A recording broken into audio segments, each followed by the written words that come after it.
बकरी ईद के मद्देनजर महाराष्ट्र के चोपड़ा शहर में पुलिस ने 2 अलग अलग जगहों पर कार्रवाई करते हुए कुल 18 गोवंश को कत्ल करने से बचाया है।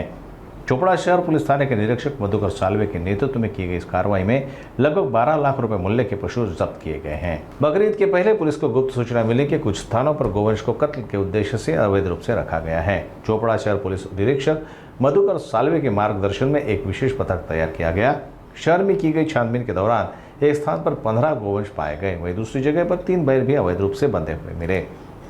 कुल मिलाकर 18 गोवंश जिनकी कीमत तकरीबन 12 लाख रुपए है, पुलिस ने जब्त किए। सभी गोवंश को सुरक्षित रूप से गौशाला में रवाना किया गया है। पुलिस ने संबंधित आरोपियों के खिलाफ गोवंश हत्याबंदी कायदा और अन्य धाराओं के तहत गुन्हा दाखिल किया है। काल 2 ठिकाणी गोवंश कत्तलीसाठी ठेवल्याचं निदर्शनास आल्यानंतर कारवाई केलेली आहे।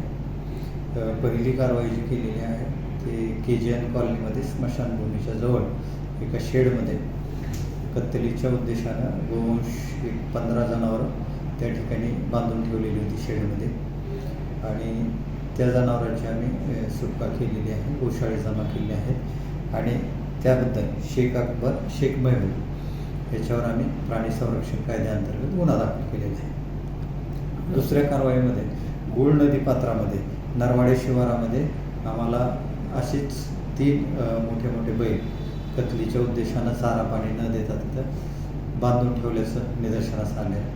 ते पण आम्ही त्यांनाही गोशाळेत पाठवलेलं आहे आणि त्या संदर्भात रायसिंग बारेला बिलरसिंग बारेला या दोघांवर प्राणी संरक्षण कायद्याअंतर्गत गुन्हा दाखल केलेला आहे। दोघांची किती किंमत आहे सर? एका कारवाईमध्ये जे 15 जनावर आहेत साधारण 10 लाखाच्या आसपास किंमत आहे आणि दुसऱ्या कारवाईमध्ये 2,10,000 रुपयाची किंमत आहे।